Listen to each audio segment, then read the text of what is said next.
If tomorrow all the things were gone, I'd work for all my life, and I had to start again, just my children and my wife. Thank my lucky stars to be living here today, 'cause our flag still stands for freedom, and they can't take that away. And I'm proud to be an American, where at least I know I'm free, and I won't forget the men who died, who gave that right to me, and I gladly stand up next to you and defend her still today, 'cause there ain't no doubt I love this land. Sing it. God bless the USA.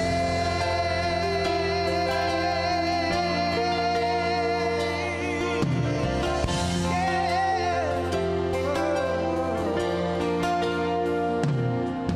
From the lakes of Minnesota to the hills of Tennessee, across the plains of Texas, from sea to shining sea, from Detroit to Houston and New York to LA. There's pride in every American heart, and it's time we stand and say that I'm proud to be an American, where at least I know I'm free, and I won't forget the men who died, who gave that right to me, and I gladly stand up next to you and defend her still today, 'cause there ain't no doubt I love this land. God bless the USA.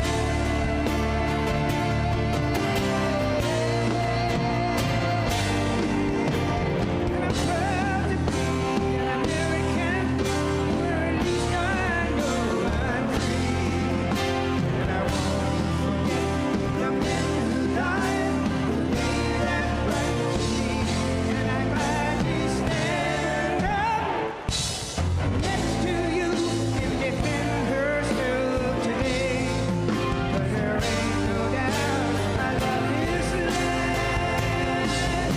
God bless the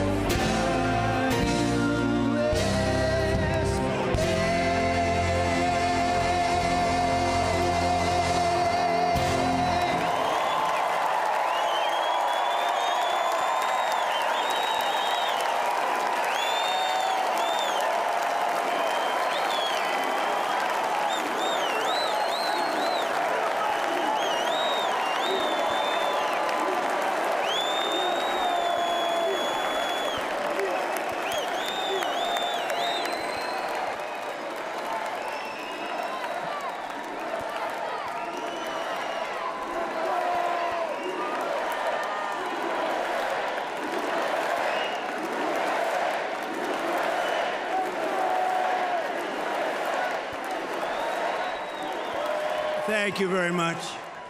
Thank you very, very much. Wow. And thank you, Dana. Thank you, Kid Rock, sometimes referred to as Bob.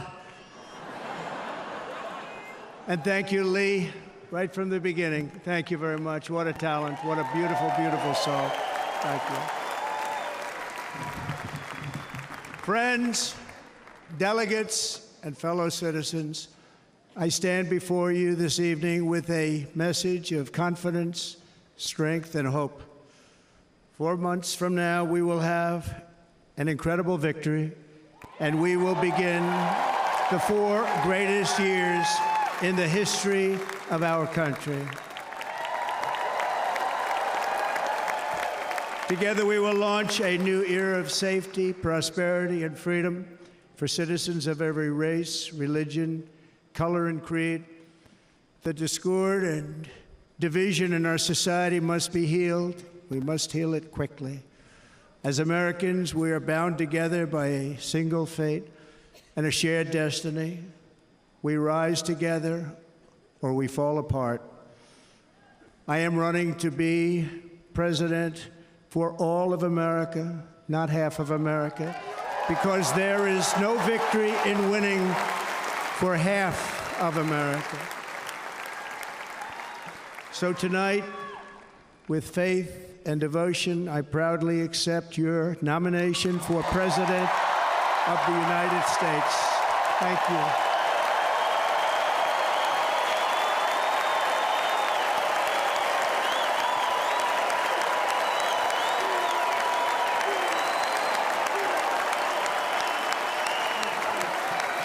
Thank you.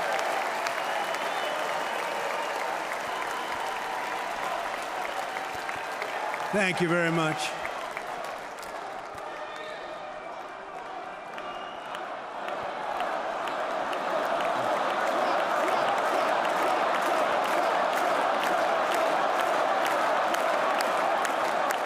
Thank you very much.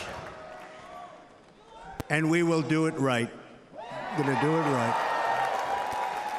Let me begin this evening by expressing my gratitude to the American people for your outpouring of love and support following the assassination attempt at my rally on Saturday.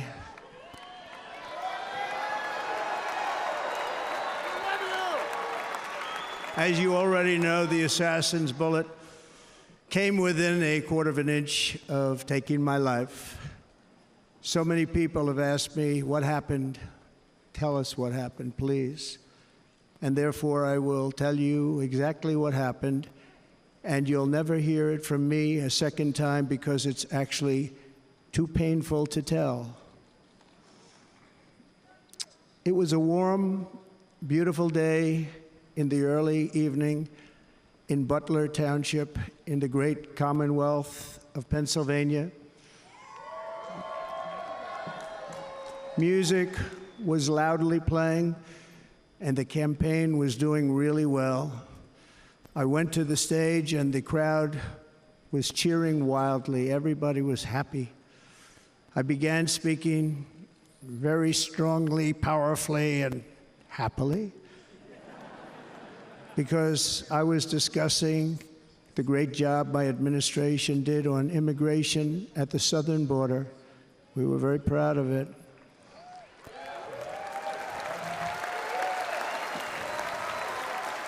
Behind me and to the right was a large screen that was displaying a chart of border crossings under my leadership.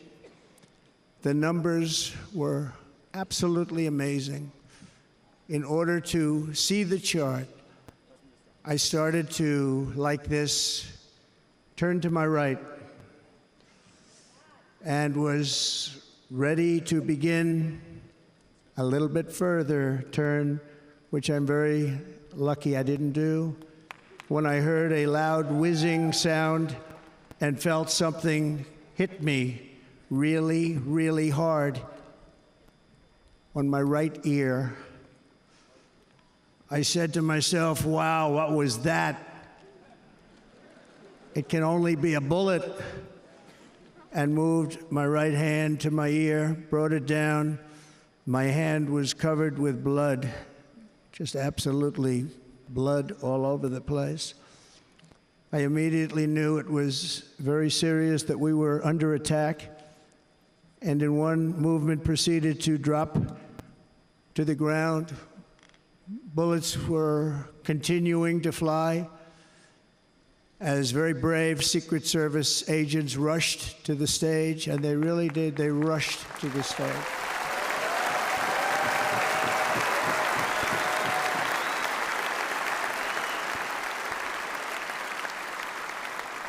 These are great people, at great risk, I will tell you, and pounced on top of me so that I would be protected.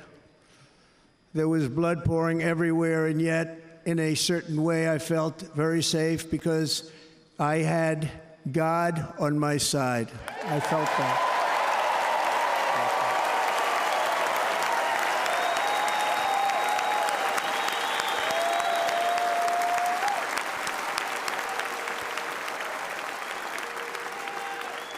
The amazing thing is that prior to the shot, if I had not moved my head at that very last instant, the assassin's bullet would have perfectly hit its mark, and I would not be here tonight. We would not be together. The most incredible aspect of what took place on that terrible evening in the fading sun was actually seen later. In almost all cases, as you probably know, and when even a single bullet is fired, just a single bullet, and we had many bullets that were being fired, crowds run for the exits or stampede, but not in this case. It's very unusual.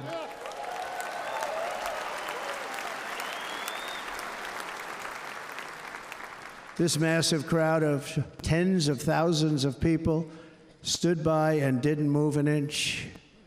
In fact, many of them bravely, but automatically stood up looking for where the sniper would be. They knew immediately it was a sniper, and then began pointing at him. You can see that if you look at the group behind me. That was just a small group compared to what was in front. Nobody ran, and by not stampeding, many lives were saved. But that isn't the reason that they didn't move. The reason is that they knew I was in very serious trouble. They saw it. They saw me go down. They saw the blood and thought, actually most did, that I was dead. They knew it was a shot to the head. They saw the blood. And there's an interesting statistic. The ears are the bloodiest part. If something happens with the ears, they bleed more than any other part of the body. For whatever reason, the doctors told me that. I said, why is there so much blood? He said, it's the ears. They bleed more. So we learned something, but they just, this beautiful crowd, they didn't want to leave me. They knew I was in trouble. They didn't want to leave me. And you can see that love written all over their faces. Incredible people. They're incredible people.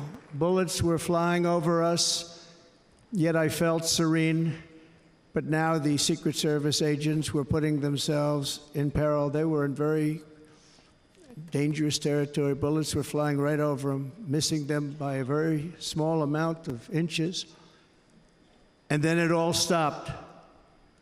Our Secret Service sniper, from a much greater distance and with only one bullet used, took the assassin's life, took him out.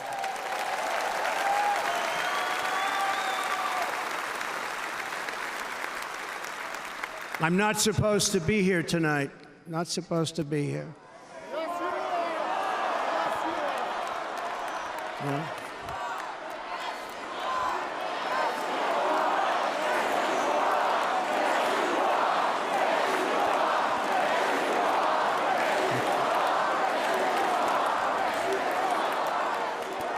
Thank you.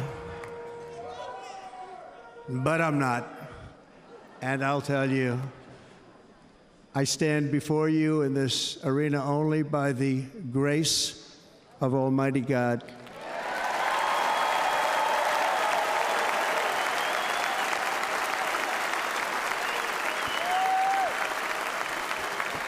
In watching the reports over the last few days, many people say it was a providential moment. Probably was. When I rose, surrounded by Secret Service, the crowd was confused because they thought I was dead, and there was great, great sorrow. I could see that on their faces as I looked out. They didn't know I was looking out. They thought it was over. But I could see it, and I wanted to do something to let them know I was okay. I raised my right arm, looked at the thousands and thousands of people that were breathlessly waiting, and started shouting, "Fight, fight, fight."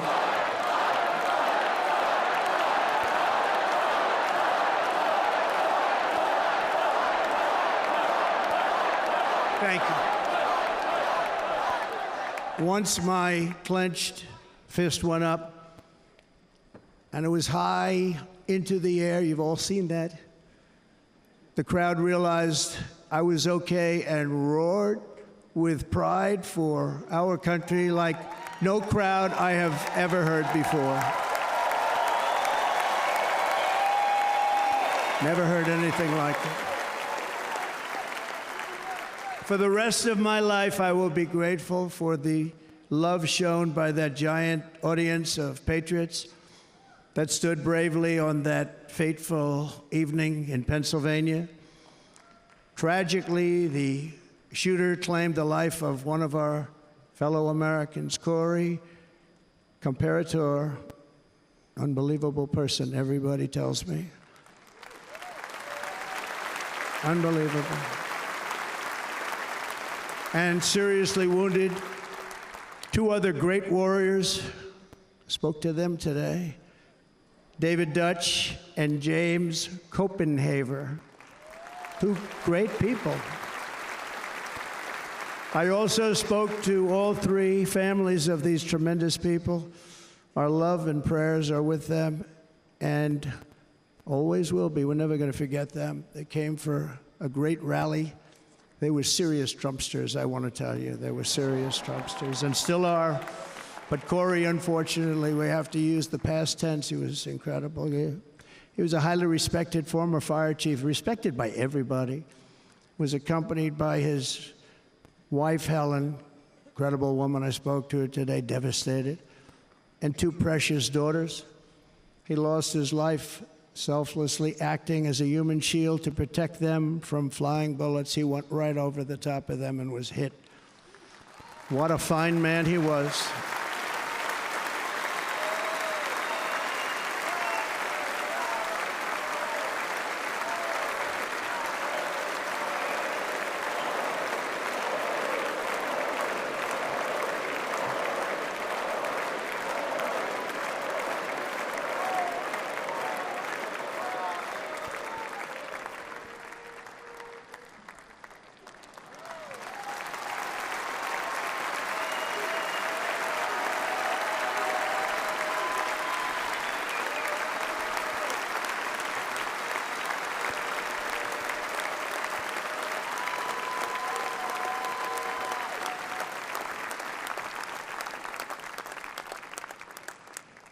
I want to thank the fire department and the family for sending his helmet, his outfit, and it was just something, and they're going to do something very special when they get it, but we did something which cannot match what happened, not even close. But I am very proud to say that over the past few days, we've raised $6.3 million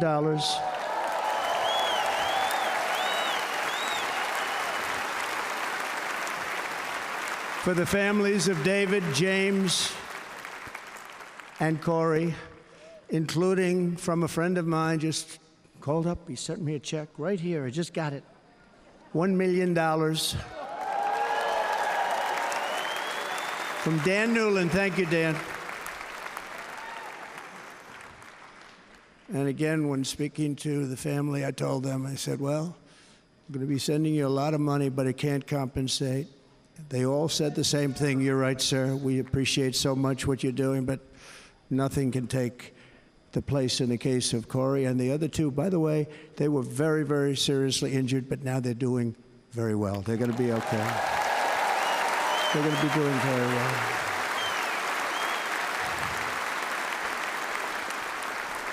They're warriors. So now I ask that we observe a moment of silence in honor of our friend Corey.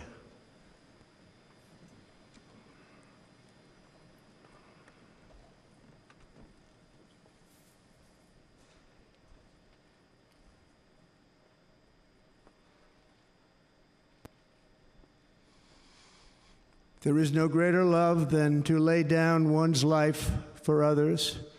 This is the spirit that forged America in her darkest hours, and this is the love that will lead America back to the summit of human achievement and greatness. This is what we need. Despite such a heinous attack, we unite this evening more determined than ever. I am more determined than ever, and so are you. So is everybody in this room.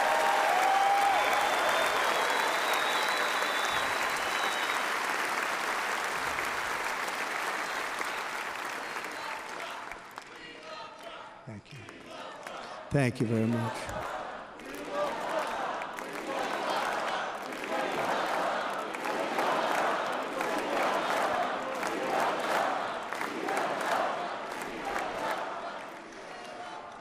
Our resolve is unbroken and our purpose is unchanged to deliver a government that serves the American people better than ever before. Nothing will stop me in this mission because our vision is righteous and our cause is pure. No matter what obstacle comes our way, we will not break, we will not bend, we will not back down, and I will never stop fighting for you, your family, and our magnificent country. Never.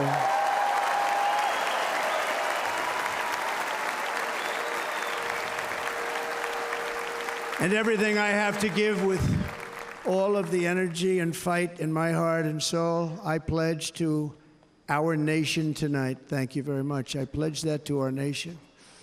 We're going to turn our nation around, and we're going to do it very quickly. Thank you.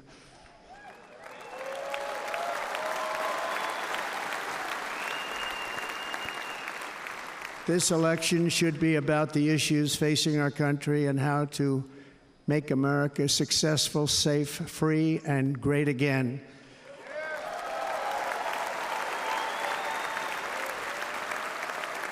In an age when our politics too often divide us, now is the time to remember that we are all fellow citizens. We are one nation under God, indivisible, with liberty and justice for all.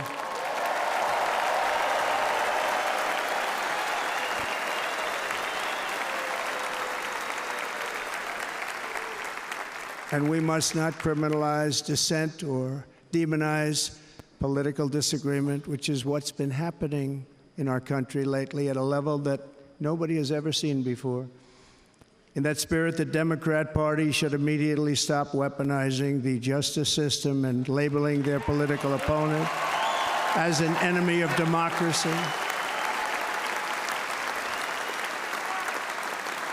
Especially since that is not true. In fact, I am the one saving democracy for the people of our country.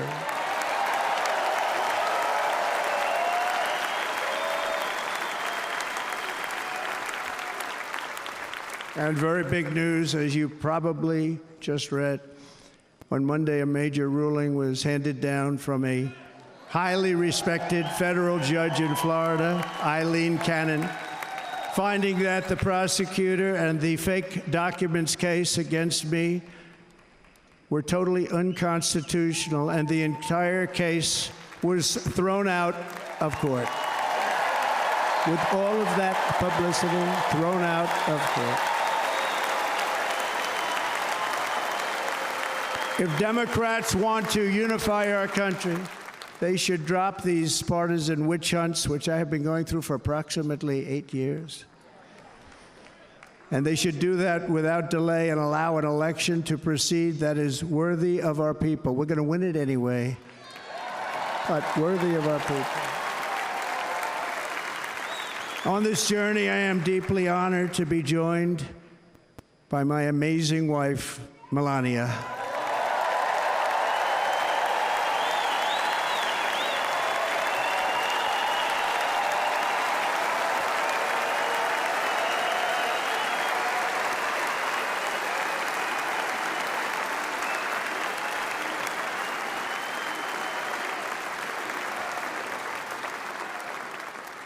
And Melania, thank you very much. You also did something really beautiful, a letter to America calling for national unity, and it really took the Republican Party by surprise, I will tell you. It was beautiful.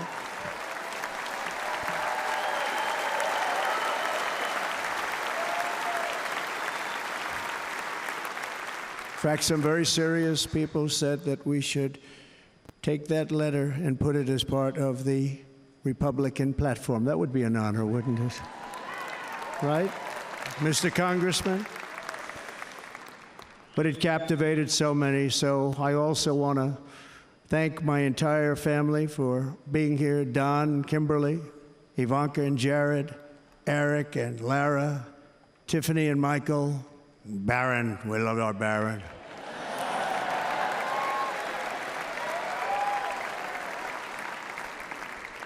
And of course, my 10 wonderful grandchildren. You saw a few of them up there on my lap before.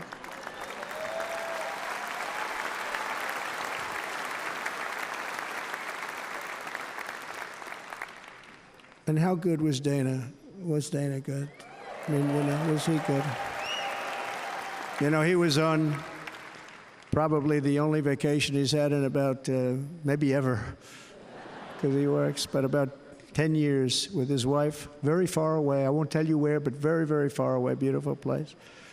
And my people called, and he said, I won't be able to do it. This is many, many years. I promised my wife I can't do it. And they came in, they said, Dana won't be able to do it, because he was my first, second, and third choice. I said, well, that's too bad, but I understand he's away, and it's good. It's good for him. And that was it. About 30 minutes later, she came back in, sir, Dana just called, he's going to do it. And his wife, she said, you can't turn him down, you just can't do it, you have to go. That's a good wife.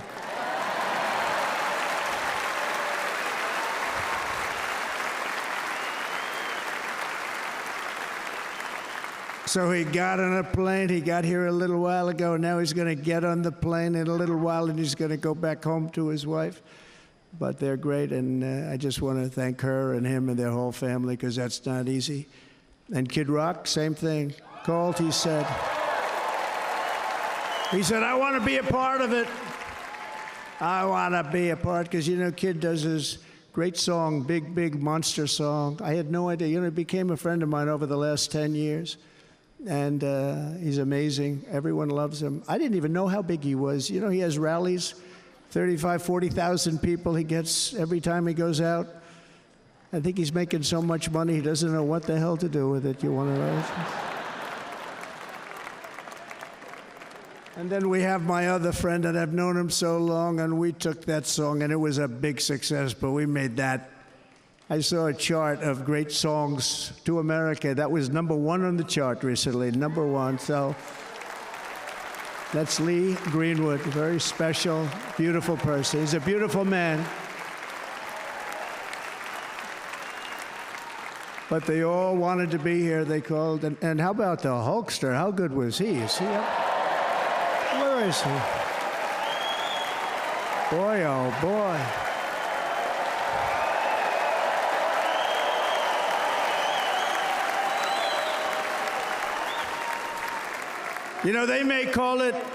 They may call that entertainment. I know about entertainment, but when he used to lift a 350-pound man over his shoulders and then bench press him 2 rows into the audience, I say maybe entertainment, but he is one strong son of a gun. I'm going to tell you, I watched it many times. There aren't a lot of entertainers that can do that, right? You were fantastic. Thank you very much. Followed by Eric. What was that all about? Boy, that was good. I didn't want to really come up here.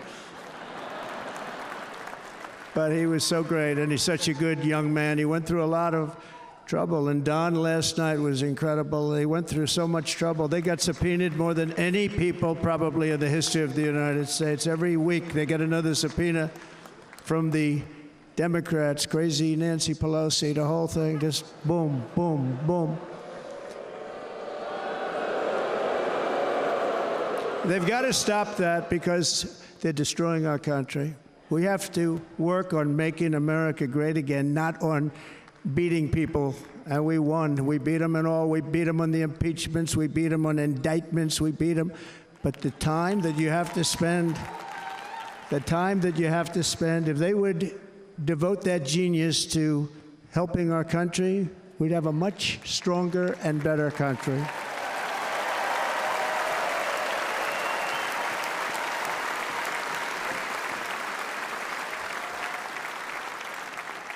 And Jason, the biggest star in country music. Jason, thank you for being here.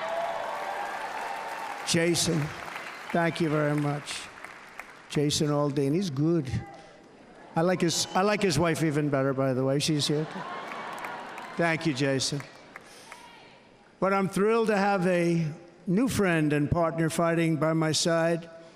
The next Vice President of the United States, the current Senator from Ohio, J.D. Vance, and his incredible wife, Usha.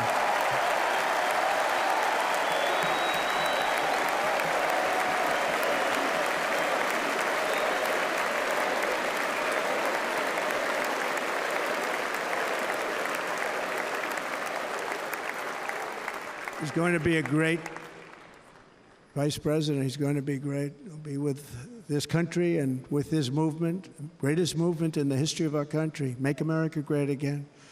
When they criticize it, they say, we're going to try and stop MAGA. I said, MAGA is Make America Great Again. What are you going to stop? There's nothing to stop. Then they say, oh, that's right. It's very tough to fight it. And all of the people that did try and fight it have failed. But he's going to be with us for a long time, and it was an honor to select him. Great student at Yale. His wife was a great student at Yale. They met at Yale. These are two smart people. So, J.D., you're going to be doing this for a long time. Enjoy the ride.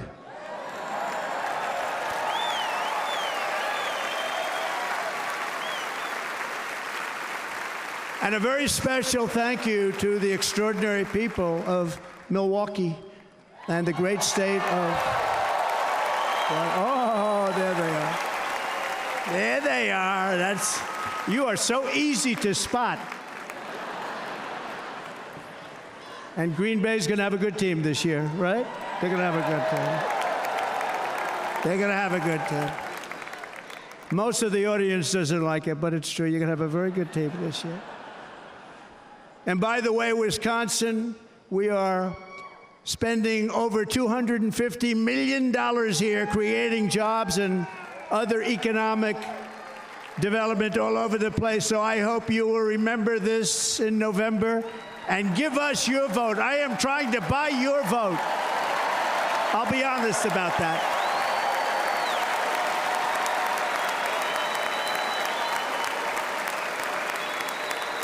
And I promise we will make Wisconsin great again. We're going to make it. Thank you, Mr. Governor. Thank you very much. Thank you.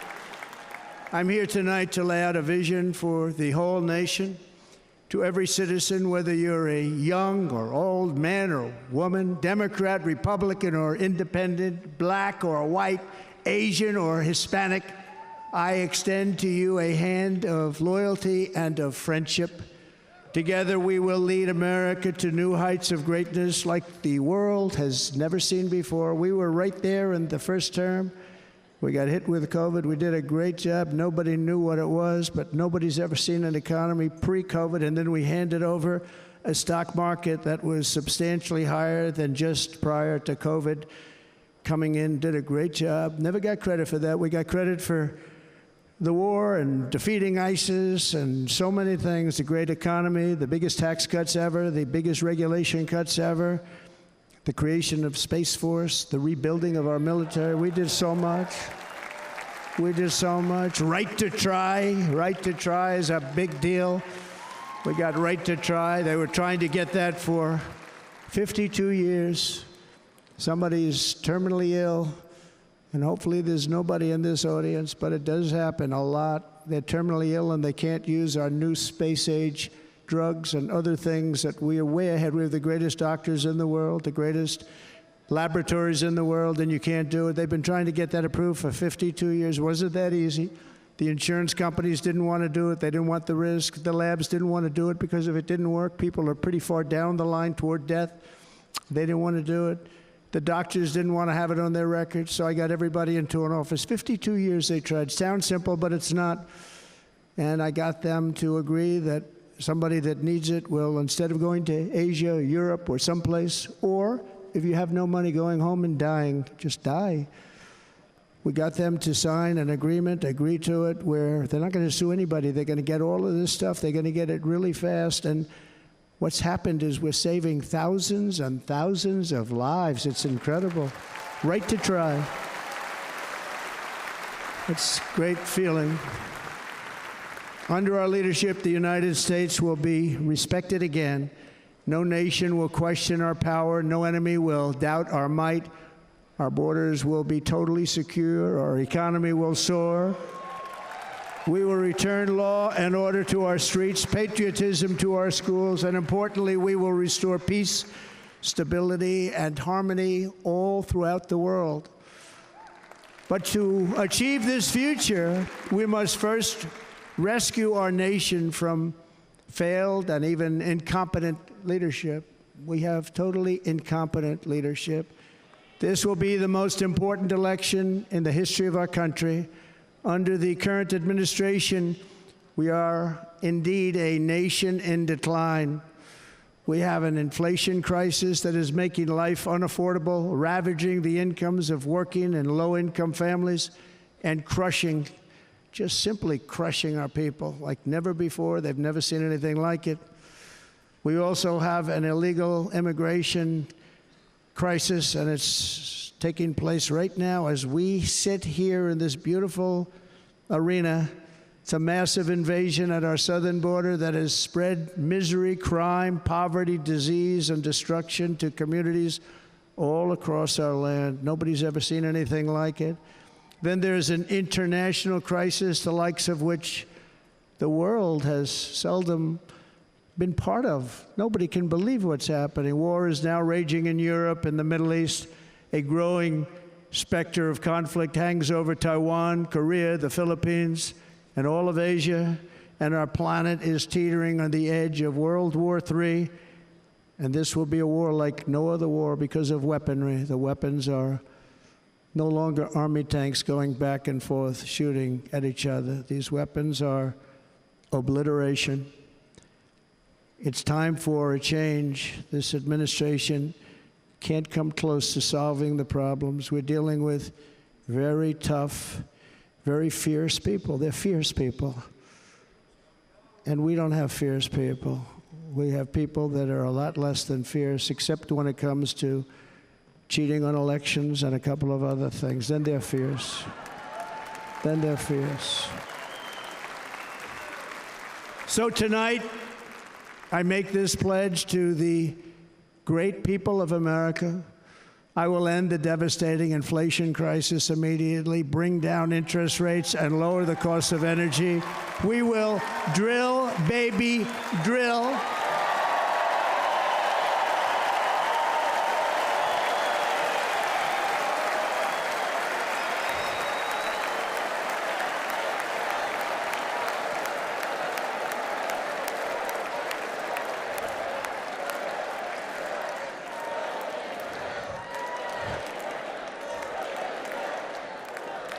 Can you believe what they're doing?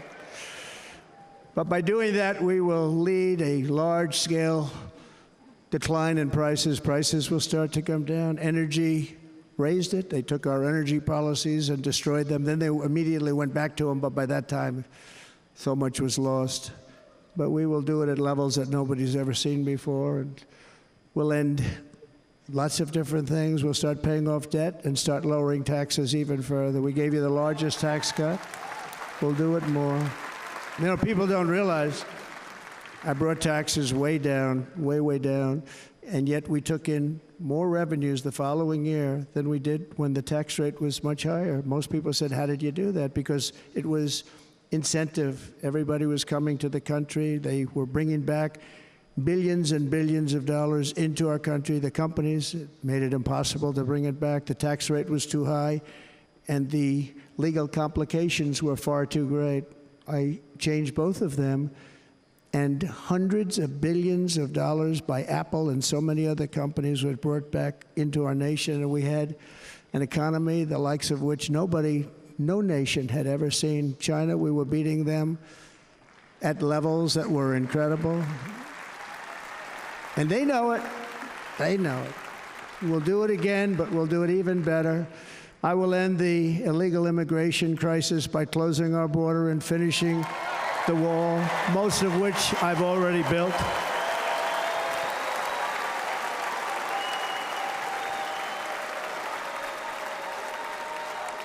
On the wall, we were dealing with a very difficult Congress. And I said, oh, that's okay. We won't go to Congress. I call it an invasion. We gave our military almost $800 billion. I said, I'm going to take a little of that money because this is an invasion. And we built, most of the wall is already built. And we built it through using the funds because what's better than that? We have to stop the invasion into our country that's killing hundreds of thousands of people a year. We're not going to let that happen. I will end every single international crisis that the current administration has created, including the horrible war with Russia and Ukraine, which would have never happened if I was president, and the war caused by the attack on Israel, which would have never happened if I was president. Iran was broke. Iran had no money. Now Iran has $250 billion. They made it all over the last 2.5 years. They were broke. I watched the other day on a show called Deface the Nation. Has anyone seen it? And they had a congressman who was a Democrat say, well, whether you like him or not, Iran was broke dealing with Trump. I told China and other countries, if you buy from Iran, we will not let you do any business in this country, and we will put tariffs on every product you do send in of 100% or more. And they said to me, well, I think that's about it. They weren't going to buy any oil. And they were ready to make a deal. Iran was going to make a deal with us. And then we had that horrible, horrible result that we'll never let happen again.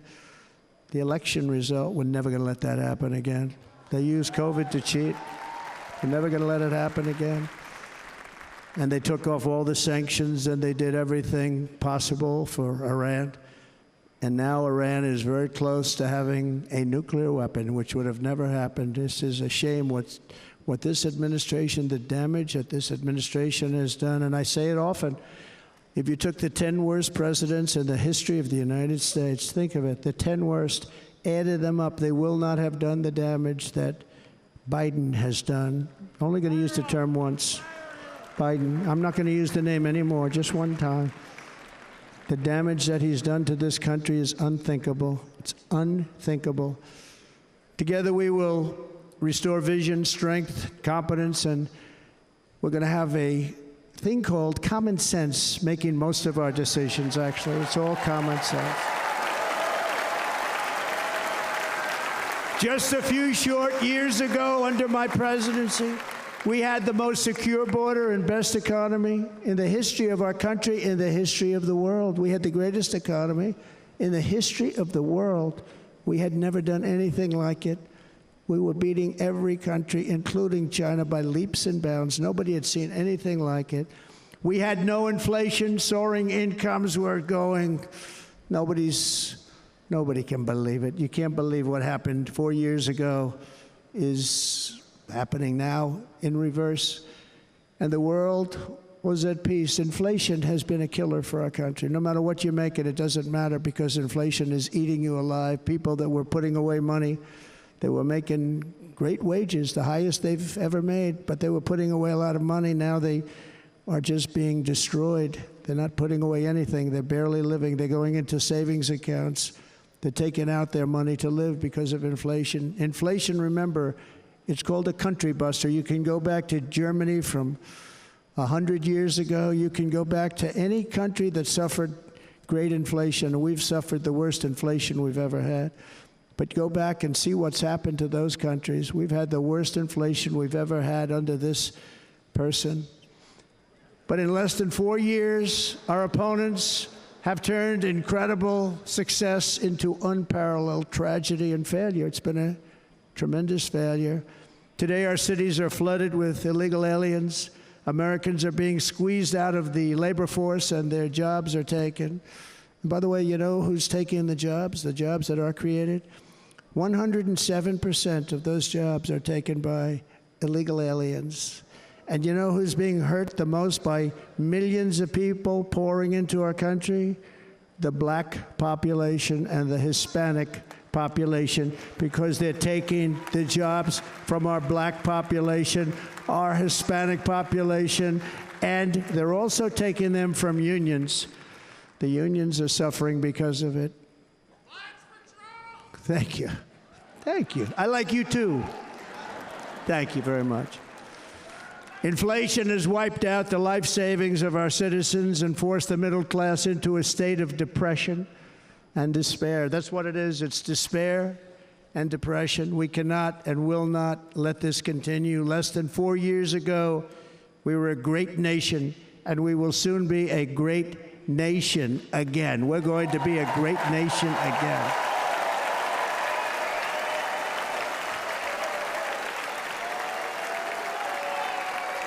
Thank you. With proper leadership, every disaster we are now enduring will be fixed, and it will be fixed very, very quickly. So tonight, whether you've supported me in the past or not, I hope you will support me in the future, because I will bring back the American dream. That's what we're going to do. You don't even hear about the American dream anymore.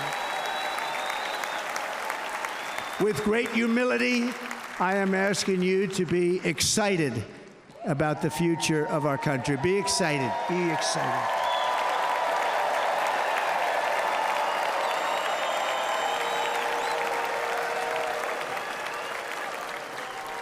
And by the way, the news reports, look at all of those big networks. Look at them. They're all here. But every one of them has said this could be the most organized, best run, and most enthusiastic convention of either party that they've ever seen. Every single one.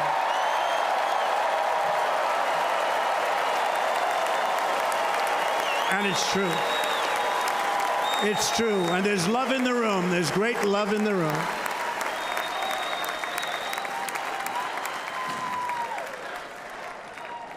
So I better finish strong.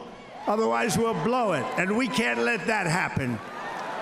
Now, this was great. All of the great people that spoke, and everybody hit a home run. I mean, there's not one that I can think of where I said, oh, gee, that wasn't great. Every single person.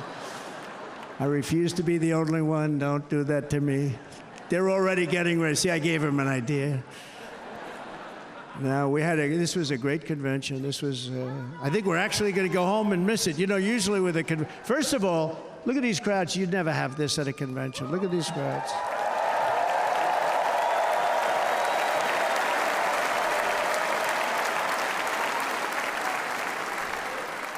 Love, it's about love. This week, the entire Republican Party has formally adopted an agenda for America's renewal, and you saw that agenda. And it's very short compared to the long, boring, meaningless agendas of the past, including the Democrats. They write these things that are hundreds of pages long, and they never read them after they're done. In their case, fortunately, they don't read them because they're pretty bad. It's a series of bold promises that we will swiftly implement when you give us a Republican House. And Mr. Speaker, thank you very much. We have our great Speaker of the House with us tonight. Mr. Speaker, thank you very much. Thank you. A Republican Senate, we have many senators here. And send me back to our beautiful White House just a few short months from now. We're talking about just months. It can't come fast enough. We have to get it done. First, we must get economic relief to our citizens. Starting on day one, we will drive down prices and make America affordable again. We have to make it affordable. It's not affordable. People can't live like this.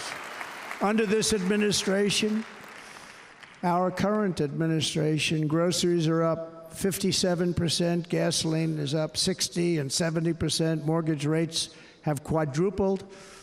And the fact is, it doesn't matter what they are because you can't get the money anyway. You can't buy houses. Young people can't get any financing to buy a house. The total household costs have increased an average of $28,000 per family under this administration.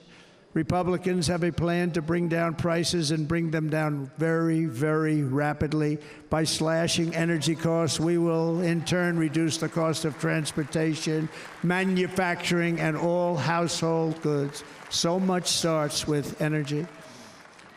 And remember, we have more liquid gold under our feet than any other country by far. We are a nation that has the opportunity to make an absolute fortune with its energy. We have it, and China doesn't. Under the Trump administration, just 3.5 years ago, we were energy independent. But soon, we will actually be better than that. We will be energy dominant and supply not only ourselves, but we will supply the rest of the world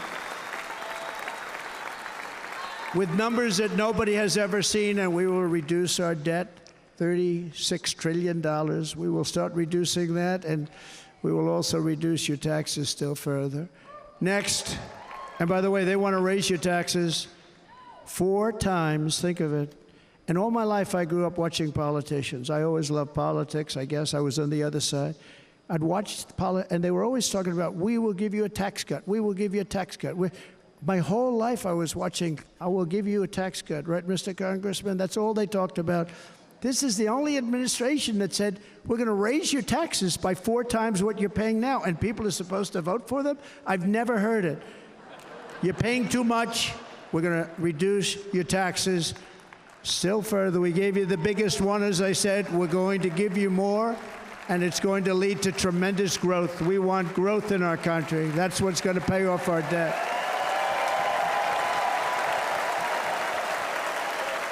And next, we will end the ridiculous and actually incredible waste of taxpayer dollars that is fueling the inflation crisis. They've spent trillions of dollars on things having to do with the Green New Scam. It's a scam.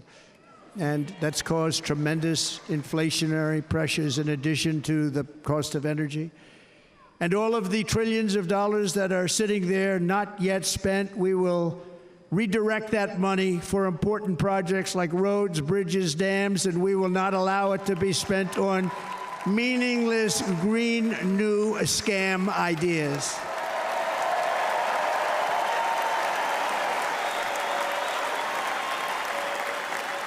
And I will end the electric vehicle mandate on day 1.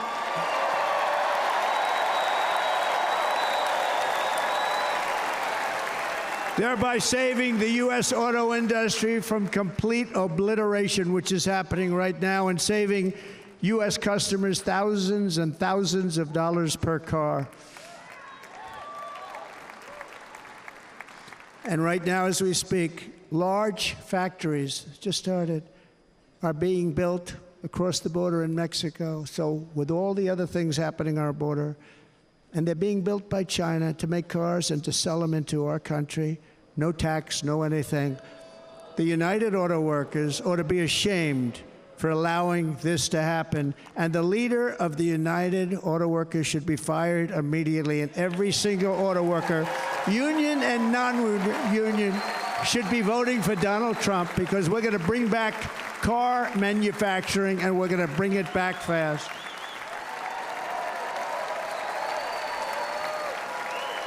They're building some of the largest auto plants anywhere in the world. Think of it, in the world. We're going to bring it back. We're going to make them. We don't mind that happening, but those plants are going to be built in the United States, and our people are going to man those plants.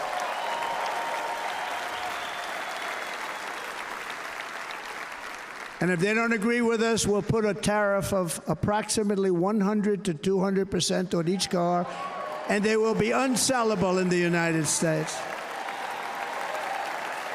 We have long been taken advantage of by other countries. And think of it, oftentimes these other countries are considered so-called allies. They've taken advantage of us for years. We lose jobs, we lose revenue, and they gain everything and wipe out our businesses, wipe out our people.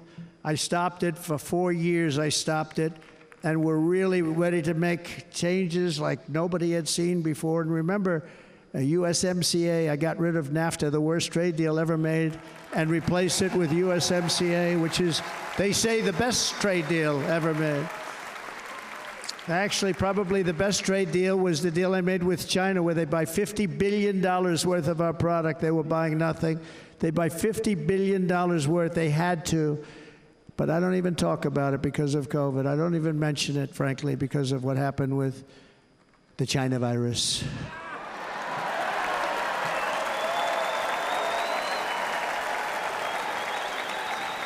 not let countries come in, take our jobs, and plunder our nation. They come and do that. They plunder our nation. The way they will sell their product in America is to build it in America. Very simple. Build it in America and only in America.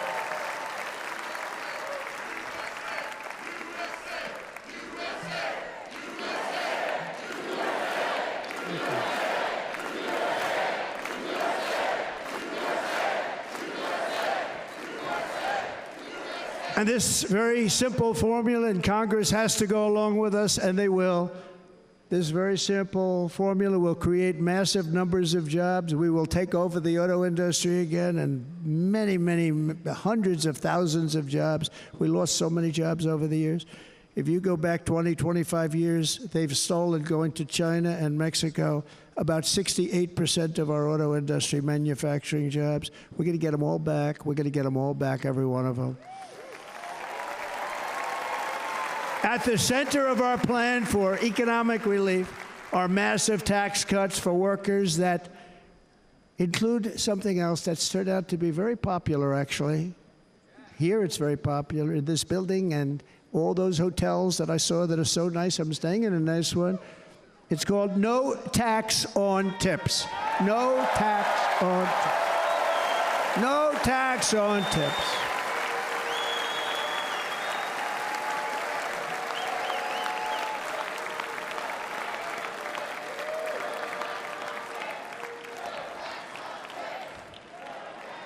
I got that by having dinner recently in Nevada, where we're leading by about 14 points.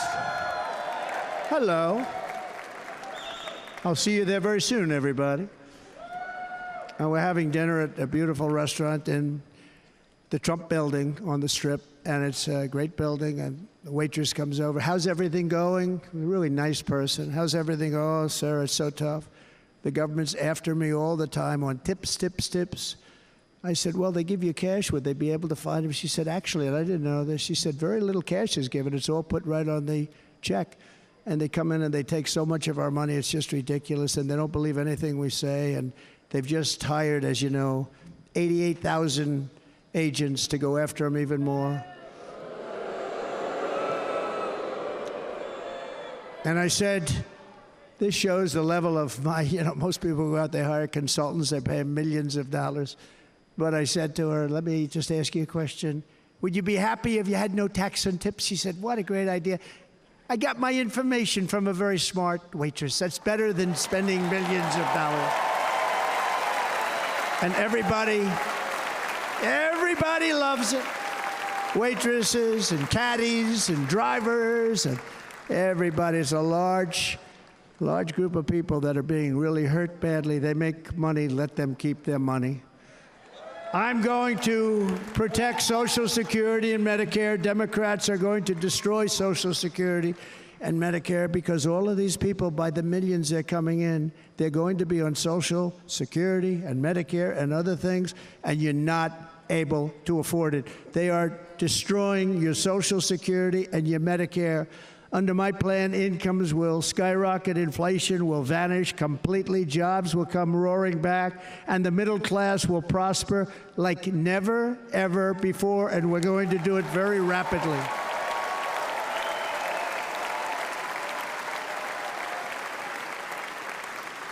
But no hope or dream we have for America can succeed unless we stop the illegal immigrant invasion, the worst that's ever been seen anywhere in the world. There's never been an invasion like this anywhere. Third world countries would fight with sticks and stones not to let this happen. The invasion at our southern border, we will stop it, and we will stop it quickly. You heard Tom Homan yesterday. Tom Homan, put him in charge and just sit back and watch. Brandon Judd, the Border Patrol, he's incredible. These guys, they really, their job is a lot easier if they don't have to do anything, but they want to. They're patriots. Brandon Judd, Border Patrol, ICE. ICE goes out. You have to see what ICE does with MS-13. You have these are probably the worst gang, and ICE goes in there. And I know a lot of people in these rows here, and they're very tough people, but they don't want to do this job. They'll go into a pack of MS-13 killers. They're the worst probably the worst gangs in the world. And we have thousands of them. I moved thousands and thousands out in my 4 years. We moved them out, and it was a pleasure. But ICE would go right into a pack of these killers, and you see fists flying, you see everything flying, and then they take them. They put them in a paddy wagon. They take them back, and they get them out of our country. And the other countries weren't accepting them back, and I called up, and I said, tell them that we're not giving them economic aid anymore.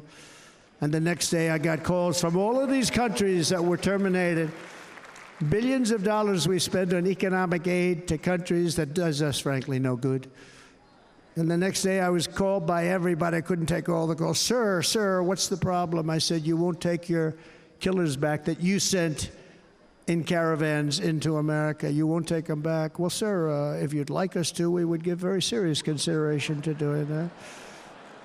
And within 24 hours, they were being taken back. For years and years, when I first came in, they said President Obama tried to get him to go back, and they wouldn't accept him. They'd put planes on the runway so you couldn't leave the plane. They'd close the road so you couldn't take the buses. They'd all have to turn back.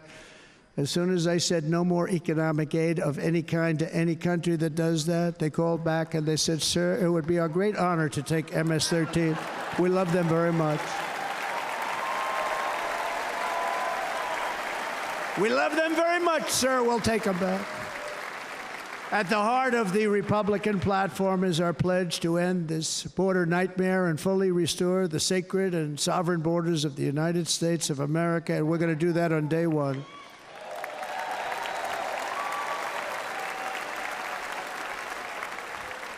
That means two things on day one, right? Drill, baby, drill, and close our borders.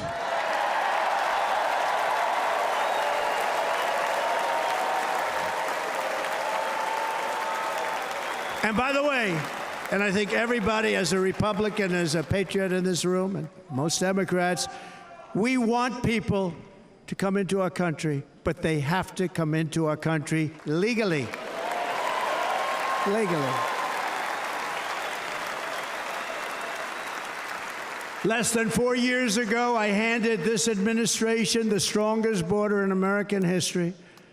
But you can see on the chart that saved my life, that was the chart that saved my life. I said, look it, I'm so proud of it. I think it's one of the greatest, it was done by the Border Patrol, one of the greatest charts I've ever seen. It showed everything just like that. You know the chart. Oh, there it is. That's pretty good. Wow. Last time I put up that chart, I never really got to look at it. But without that chart, I would not be here today.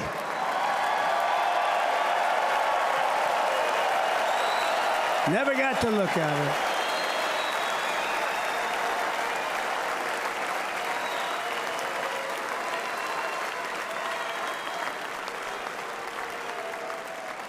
I said, you got to see this chart. I was so proud of it, and by the time I got to there, I never got to see it that day. But I'm seeing it now, and I was very proud. If you look at the arrow on the bottom, that's the lowest level, the one on the bottom, heavy red arrow. That's the lowest level of illegal immigrants ever to come into our country in recorded history, right there. Right there. And that was my last week in office. And then you see what happened after I left. Look at the rest. And if you go out a little bit further, it's getting to be a little bit old, but I love it anyway, right? But you can go much higher with those numbers. Look what happened right after that. The invasion began. We had the opposite. We stopped the invasion. But the invasion that we stopped was peanuts by comparison to what happened after I left. Look at what happened after I left. They took over our country. We ended all catch and release. We shut down asylum fraud. We stopped human trafficking and forged historic agreements to keep illegal aliens on foreign soil. We want them to stay on their soil. Under the Trump administration, if you came in illegally, you were apprehended immediately and you were deported. You went right back. The current administration terminated every single one of those great Trump policies that I put in place to seal the border. I wanted a sealed border. Again, come in, but come in legally. You know how unfair it is? So many people, hundreds of thousands of people, have been working for years to come into our country. And now they see these people pour into our country at levels that are unprecedented. It's so unfair. And we're not going to do it. We're not going to stand for it. They suspended wall construction, ended remain in Mexico. We had a policy, remain in Mexico. You think that was easy to get from the Mexican government? But I said, you must give it to us. If you don't give it to us, there will be repercussions. And they gave it to us, but not easy. Canceled our Safe Third agreements, demolished Title 42, implemented nationwide catch and release. That's catch and release, where we catch them and release them into our country. We catch them and release them into Mexico. There's a slight difference. And took 93, this is the previous administration, 93 executive actions to throw open our border to the world. The entire world is pouring into our country because of this very foolish administration. The greatest invasion in history is taking place right here in our country. They are coming in from every corner of the earth, not just from South America, but from Africa, Asia, the Middle East. They're coming from everywhere. They're coming at levels that we've never seen before. It is an invasion indeed, and this administration does absolutely nothing to stop them. They're coming from prisons. They're coming from jails. They're coming from mental institutions and insane asylums. You know, the press is always on me because I say this. Has anyone seen Silence of the Lambs? The late, great Hannibal Lecter. He'd love to have you for dinner. That's insane asylums. They're emptying out their insane asylums. And terrorists are coming in at numbers that we've never seen before. Bad things are going to happen. Meanwhile, our crime rate is going up, while crime statistics all over the world are going down, because they're taking their criminals and they're putting them into our country.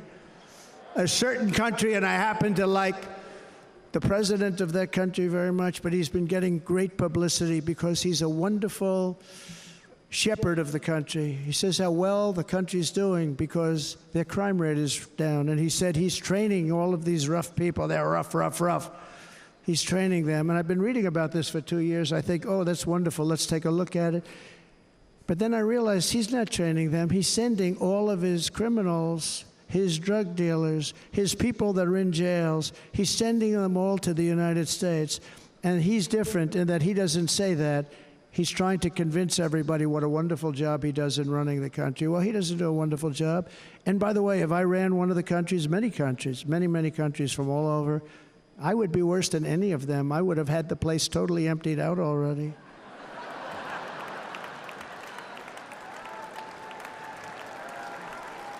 But we become a dumping ground for the rest of the world, which is laughing at us. They think we're stupid. And they can't believe that they're getting away with what they're getting away with, but they're not going to be getting away with it for long. That's what I can tell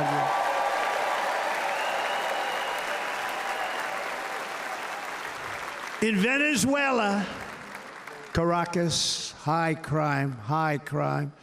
Caracas, Venezuela, really a dangerous place, but not anymore. Because in Venezuela, crime is down 72%. In fact, if they would ever win this election, I hate to even say that, we will have our next Republican convention in Venezuela because it will be safe. Our cities will be so unsafe, we will not be able to have it there. In El Salvador, murders are down by 70%. Why are they down? Now, he would have you convinced that because he's trained murderers to be wonderful people. No. They're down because they're sending their murderers to the United States of America. This is going to be very bad.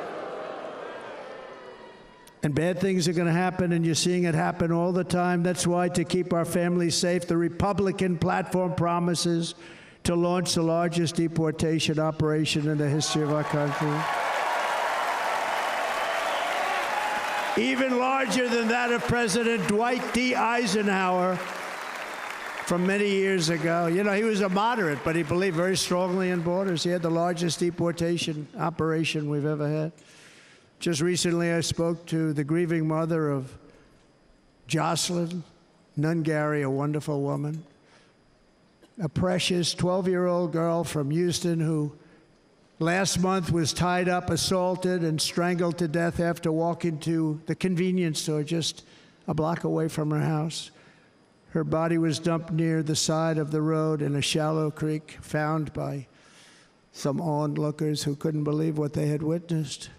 Charged with Jocelyn's heinous murder are 2 illegal aliens from Venezuela who came across our border, were in custody, and were then released into the country by this horrible, horrible administration that we have right now. I also met recently with the heartbroken mother and sister of Rachel Morin. Rachel was a 37-year-old mom of 5 beautiful children who was brutally raped and murdered while out on a run. She wanted to keep herself in good shape. It was very important to her. She was murdered. The monster responsible first killed another woman in El Salvador before he was led into America by the White House. This White House let them in.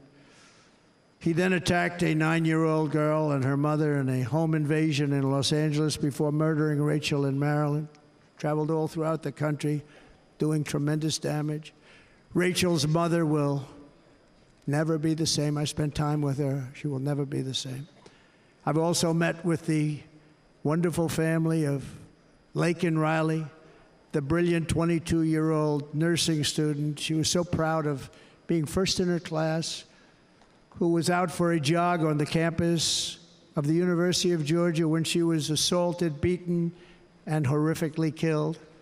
Yet another American life was stolen by a criminal alien set free by this administration. And these were incredible people we're talking about. These were incredible people who died.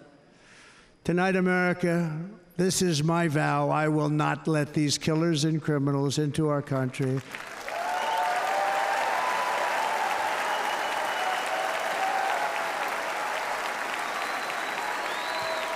I will keep our sons and daughters safe. As we bring security to our streets, we will help bring stability to the world. I was the first president in modern times to start no new wars. You know, we were the toughest, we were the most respected. And you saw this. Hungry, strong country, run by a very powerful, tough leader. He's a tough guy. Press doesn't like him because he's tough. And he came out recently, they were asking him at an interview, the whole world is exploding. What's happening? What's going on? Viktor Orban, Prime Minister of Hungary, very tough man. He said, I don't want people coming into my country and blowing up our shopping centers and killing people. But they said to him, tell us what's going wrong, what's happening, what is it? He said, there's only one way you're going to solve it. You got to bring President Trump back to the United States because he kept everybody at bay. True. He used a word I wouldn't use because I can't use that word, because you'd say it was braggadocious. The press would say he was a braggart. I'm not a braggart. But Viktor Orban said it. He said Russia was afraid of him. China was afraid of him. Everybody was afraid of him. Nothing was going to happen. The whole world was at peace. And now the world is blowing up around us. All of these things that you read about were not going to happen. Under President Bush, Russia invaded Georgia. Under President Obama, Russia took Crimea. Under the current administration, Russia is after all of Ukraine. Under President Trump, Russia took nothing.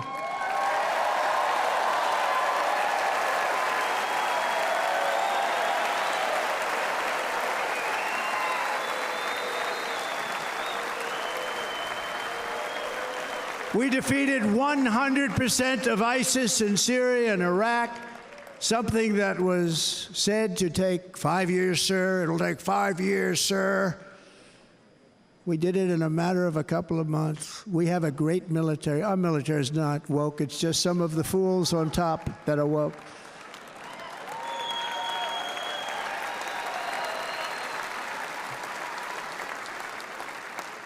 I got along very well. North Korea, Kim Jong-un, I got along very well with him. The press hated when I said that. How could you get along with him? Well, you know, it's nice to get along with somebody who has a lot of nuclear weapons or otherwise, isn't it? See, in the old days, they'd say, that's a wonderful thing. Now they say, how could you possibly do that? But no, I got along with him, and we stopped the missile launches from North Korea. Now North Korea's acting up again, but when we get back, I get along with him. He'd like to see me back, too. I think he misses me, if you want to know the truth. Our opponents inherited a world at peace and turned it into a planet of war. We're in a planet of war. Look at that attack on Israel. Look at what's happening with Ukraine. The cities are just bombed out. How can people live like that where buildings, massive buildings, are falling to the ground? It began to unravel with the disastrous withdrawal from Afghanistan, the worst humiliation in the history of our country. We have never had a humiliation like that. 13 heroic U.S. service members were tragically and needlessly killed. 45 others were horrifically wounded. Nobody ever talks about them. No arms, no legs, face explosions, horrifically wounded. And by the way, we have a man in this room who's running for the U.S. Senate from a great state, Nevada, named Sam Brown, who paid the ultimate price. Thank you, Sam. Thank you, Sam. Thank you. He paid the biggest price probably ever paid by anybody that is running for office, and I think he's going to do great. He's running against a person that is not good, not respected, a total lightweight. But Sam, I think, paid, really, we were talking about it with some of the senators that are working so hard for Sam, but he paid the biggest price of any senator ever to run for the Senate. I don't think anybody's ever what he did. He was a real hero, a really great person. And he's running, and I hope that everybody gets out and votes for Sam Brown.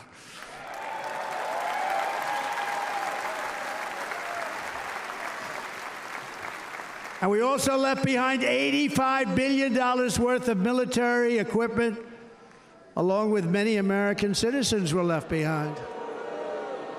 Many American citizens. Emboldened by that disaster, Russia invaded Ukraine. They saw this group of people that were incompetent. We took the soldiers out first. No, we're going to take the soldiers out second. If they would have followed my plan, we had a great plan. But the plan only kicked in if they did everything perfectly, and they weren't doing things perfectly, so we said it doesn't kick in. You know, 18 months in Afghanistan, we didn't have one, so they were killing them left and right, snipers. And I spoke to the head of the Taliban. You've heard this story. Abdul, still there, still the head of the Taliban. The press got on me, why would you speak to him? I said, because that's where the killing is. I don't have to speak to somebody that has nothing to do with it. And I told him, don't ever do that. Don't ever do that again. Don't ever do that again. You've got to stop. Because during the Obama administration, many great people and soldiers, but a lot of soldiers were being killed from long distance. I said, if you keep doing that, you're going to be hit harder than anybody's ever been hit by a country before.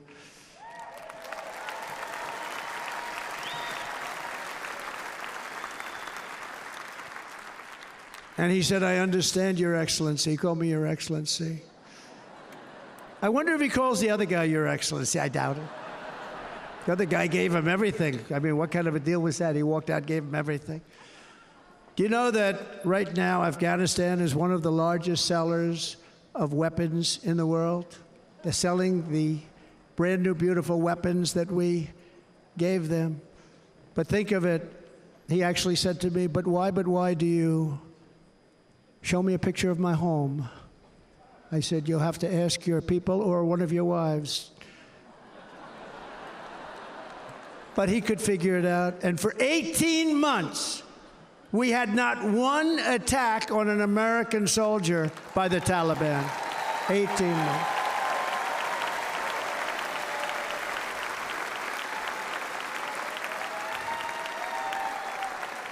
And then we had that horrible day where soldiers were killed. I was not there because of a ridiculous election. But we had that horrible attack. And they also gave up Bagram, one of the biggest bases anywhere in the world, air bases anywhere in the world, the longest runways, most powerful, hardened, thickened runways. We gave it up. And I liked it not because of Afghanistan. I liked it because of China. It's 1 hour away from where China makes their nuclear weapons. And you know who has it now? China has it now. We were keeping that. And now China is likewise circling Taiwan, and Russian warships and nuclear submarines are operating 60 miles off the coast in Cuba. Do you know that? No, the press refuses to write about it. If that were me running this country and we had nuclear submarines in Cuba, I will tell you that the headlines every day would be, what's wrong with our president? You don't even hear this. You're not hearing about this. Russia has nuclear submarines and warships 60 miles away, Mr. Congressman, from Miami, by the way, happens to be here. Correct? In Cuba. And that would not be stood for if it were somebody else. They don't want to mention it, but now maybe they will. And the entire world, I tell you this, we want our hostages back, and they better be back before I assume office, or you will be paying a very big price.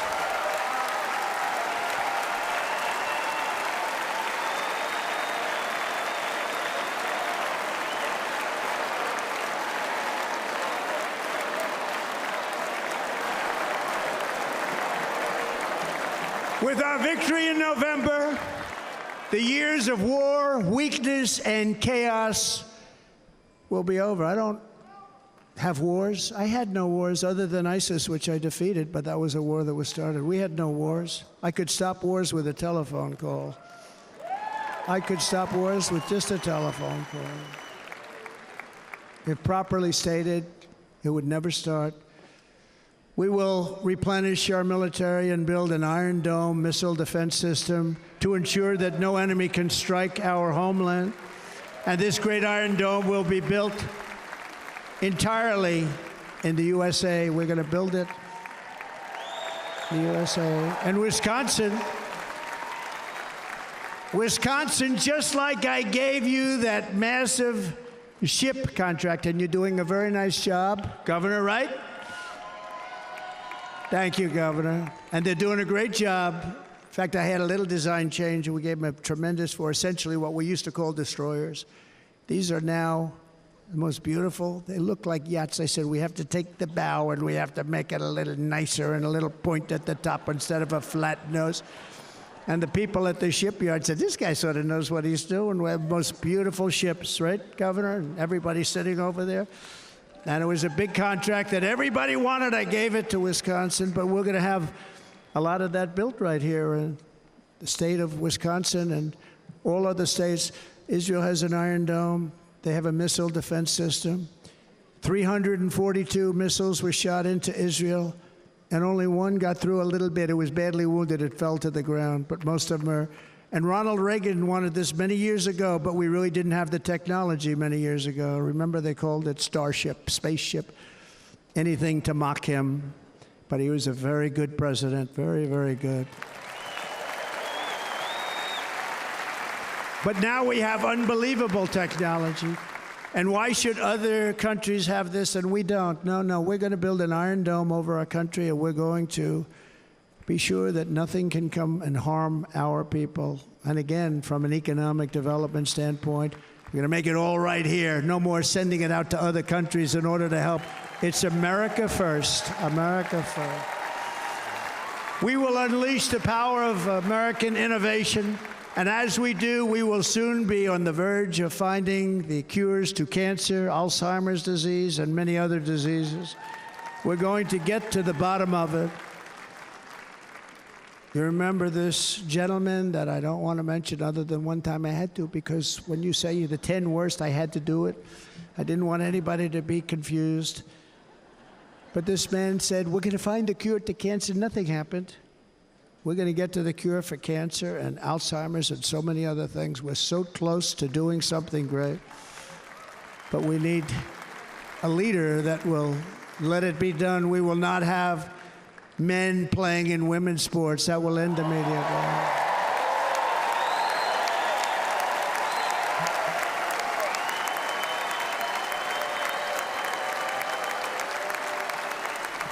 And we will restore and renovate our nation's once great cities, making them safe, clean, and beautiful again. And that includes our nation's capital, which is a horrible killing field. So many things. They leave from Wisconsin, they go to look at the Washington Monument, they end up getting stabbed, killed, or shot. We will be very soon very proud of our capital, again, Washington, D.C.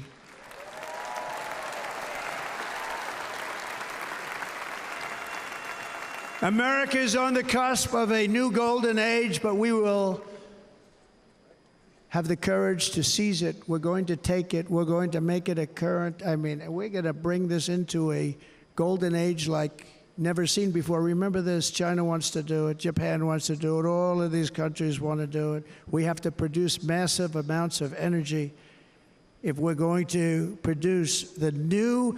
If you look at some of the things that have been done, and some of the things that we're going to do. But AI needs literally twice the electricity that's available now in our country. Can you imagine?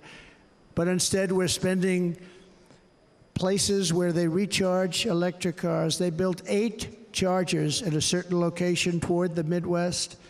8 chargers for $9 billion. Think of them as a tank for filling up your gas. Think of it. They spent $9 billion on 8 chargers, 3 of which didn't work. And if you were going to do this all over our country, this crazy electric mandate, if you're going to do this all, and by the way, I'm all for electric. They have their application. But if somebody wants to buy a gas-powered car, gasoline-powered car, or a hybrid, they're going to be able to do it. And we're going to make that change on day 1.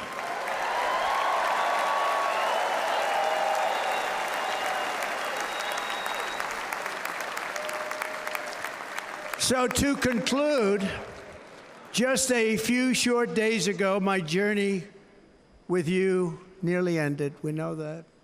And yet, here we are tonight, all gathered together, talking about the future, promise, and a total renewal of a thing we love very much. It's called America.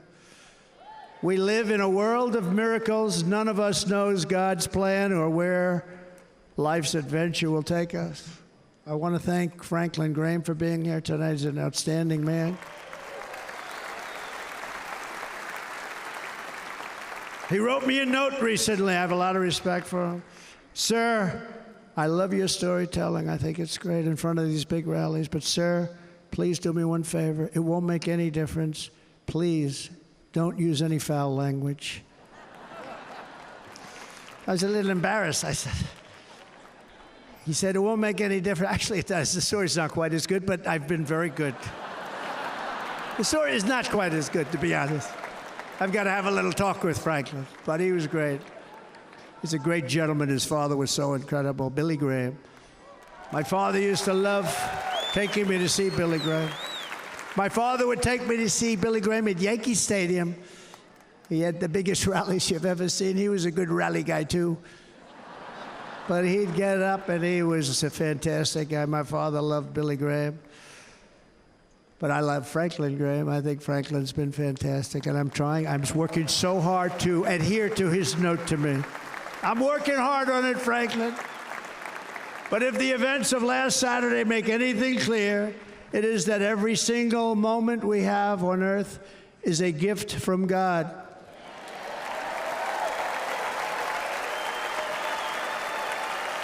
We have to make the most of every day for the people and for the country that we love. The attacker in Pennsylvania wanted to stop our movement, but the truth is the movement has never been about me. It has always been about you. It's your movement. It's the biggest movement in the history of our country by far. Can't be stopped. It can't be stopped. It has always been about the hardworking, patriotic citizens of America. For too long, our nation has settled for too little. We settled for too little. We've given everything to other nations, to other people. You have been told to lower your expectations and to accept less for your families. I am here tonight with the opposite message. Your expectations are not big enough. They're not big enough. It is time to start expecting and demanding the best leadership in the world, leadership that is bold, dynamic, relentless, and fearless. We can do that. We are Americans. Ambition is our heritage. Greatness is our birthright. But as long as our energies are spent fighting each other, our destiny will remain out of reach, and that's not acceptable. We must instead take that energy and use it to realize our country's true potential and write our own thrilling chapter of the American story. We can do it together. We will unite. We are going to come together, and success will bring us together.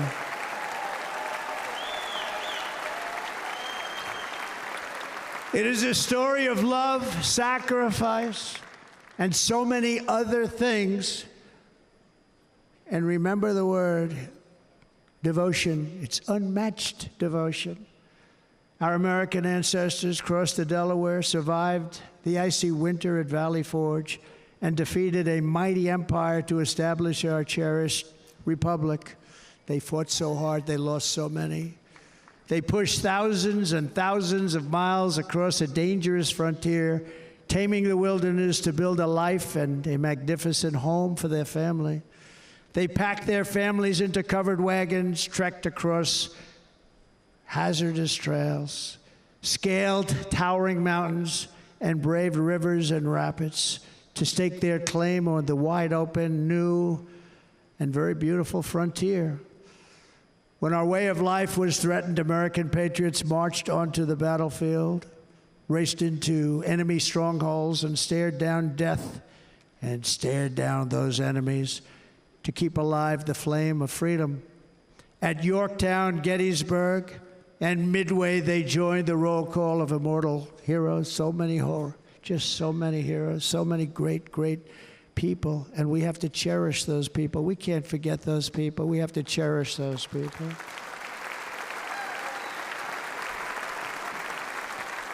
And building monuments to those great people is a good thing, not a bad thing. They saved our country. No challenge was too much. No hardship was too great. No enemy was too fierce. Together, these patriots soldiered on and endured, and they prevailed because they had faith in each other, faith in their country, and above all, they had faith in their God.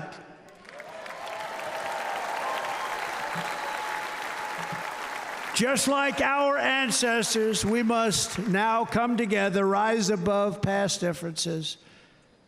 Any disagreements have to be put aside and go forward, united as one people, one nation, pledging allegiance to one great, beautiful, I think it's so beautiful, American flag. Tonight I ask for your partnership, for your support, and I am humbly asking for your vote. I want your vote. Going to make our country great again. Every day I will strive to honor the trust you have placed in me, and I will never, ever let you down. I promise that. I will never let you down. To all of the forgotten men and women who have been neglected, abandoned, and left behind, you will be forgotten no longer. We will press forward, and together we will win, win, win.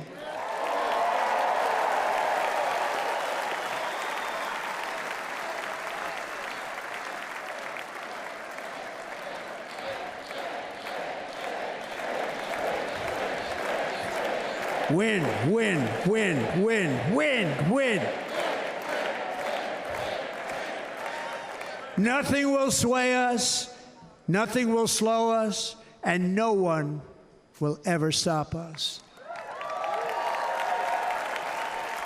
No matter what dangers come our way, no matter what obstacles lie in our path, We will keep striving toward our shared and glorious destiny, and we will not fail. We will not fail. Together, we will save this country, we will restore the republic, and we will usher in the rich and wonderful tomorrows that our people so truly deserve. America's future will be bigger, better, bolder, brighter, happier, stronger, freer, greater, and more united than ever before.